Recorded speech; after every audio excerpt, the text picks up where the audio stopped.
రాష్ట్ర అభివృద్ధి ప్రజా సంక్షేమ ధ్యేయంగా కూటమి ప్రభుత్వం ముందుకెళ్తుందని రాష్ట్ర పురపాలక పట్టణాభివృద్ధి శాఖ మంత్రి డాక్టర్ పొంగూరి నారాయణ రెడ్డి తెలియజేశారు.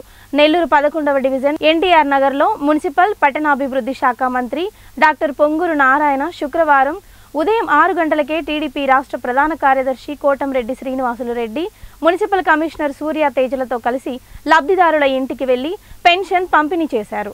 జోరు వానను సైతం లెక్క చేయకుండా లబ్ధిదారుల ఇంటికి వెళ్లి మంత్రి పెన్షన్ పంపిణీ చేస్తూ ఉండడంతో అటు పెన్షన్దారులు ఆనందం వ్యక్తం చేయగా, ఇటు అధికారులు ప్రజాప్రతినిధులు మంత్రి నారాయణ పనితీరును మెచ్చుకున్నారు. జోరు వానను సైతం లెక్క చేయకుండా ఇంటి వద్దకు వచ్చిన మంత్రిని లబ్ధిదారులు ఎంతో ఆప్యాయంగా పలకరిస్తూ పెన్షన్ నగదు అందుకుని అభినందనలు తెలియజేశారు. పలువురు వారి సమస్యలను మంత్రికి వివరించారు.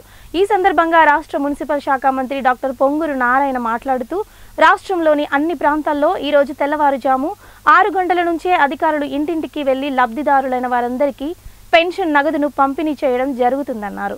తెలుగుదేశం ప్రభుత్వం అధికారంలోకి వచ్చాక ఈ విధంగా చెప్పిన సమయానికి పెన్షన్ పంపిణీ చేయడం 3వ నెల అని తెలిపారు.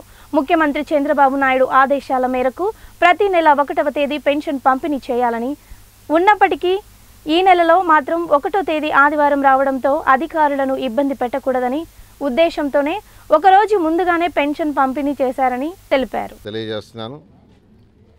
అదేవిధంగా మళ్ళీ ఇంకొక ఇన్స్టాల్మెంట్ త్వరలో రాబోతుంది.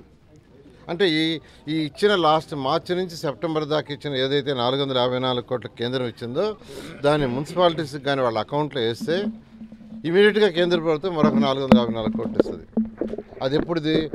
లాస్ట్ సెప్టెంబర్ టు మన మార్చి వరకు వాళ్ళు అది రిలీజ్ చేస్తేనే మళ్ళీ మున్సిపల్ అకౌంట్స్లో వేస్తే మొన్న మార్చి నుంచి సెప్టెంబర్ దాకా మళ్ళీ ఇంకో 454 వస్తుంది.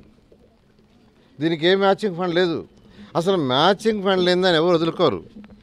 2014 నుంచి 19 దాకా నేను మినిస్టర్ చేస్తే ముఖ్యమంత్రి గారు రాజు నారా చంద్రబాబు నాయుడు మనం తరిమేవాడు ఢిల్లీకి, పోండి మీరు ప్రాజెక్ట్స్ తీసుకురండి, మ్యాచింగ్ ఫండ్ నేను ఇస్తాను. అసలు మ్యాచింగ్ ఫండ్ అవసరం లేని వాటికి యాక్చువల్గా వాడు వదిలేశారంటే అసలు గత ప్రభుత్వంలో ఫైనాన్షియల్ డిసిప్లిన్ లేదు. ముఖ్యమంత్రి గారు ప్రజల మధ్యకి వస్తుంటే వాళ్ళ ప్రజల అవసరాలు ఆయనకి తెలిస్తే ఏం చేయాలని తెలిసేది. గత ముఖ్యమంత్రి ప్రజల్లోకి రాలా, ఆయన కేవలం ఇంట్లోనే కూర్చున్నాడు. అందువల్ల ప్రజల అవసరాలు తెలియలా, అందువల్ల వచ్చే డబ్బులు కూడా పోగొట్టారు. ఇలా జరిగింది. అదేవిధంగా అర్బన్ హౌసెస్ టిస్ట్ హౌస్ తీసుకుంటే 2014 నుంచి 19 దాకా నేను మొత్తం 9 కోట్ల హౌసెస్ని సెంట్రల్ గవర్నమెంట్ శాంక్షన్ ఇచ్చా. అందులో 7 కోట్ల హౌసెస్కి యాక్చువల్గా క్లియరెన్స్ వచ్చింది. అంటే అవి కట్టాలంటే ల్యాండ్ కావాలి. 5 లక్షల హౌసెస్కి ల్యాండ్ తీసుకున్నాం జిల్లా కలెక్టర్ దగ్గర నుంచి. 5 లక్షల హౌసెస్లో 4,74,000కి టెండర్ పిలిస్తే గత ప్రభుత్వం అట్లన్నిటిని నాశనం చేసి ఆఖరికి 2,61,000 కడతామని 2,61,000 ఇళ్ళకి లిమిట్ చేసింది. నేను తెచ్చింది 9 లక్షలు తెచ్చి 7 లక్షలకి ప్లాన్ చేసి సైట్స్ చూడమని, అందులో 5 లక్షలకి 4,74,000కి టెండర్ కూడా ఇచ్చేసాం. ఇస్తే వాటిల్ని 5 సంవత్సరాలు చేసిన పని ఏంటంటే దాన్ని 2 లక్షల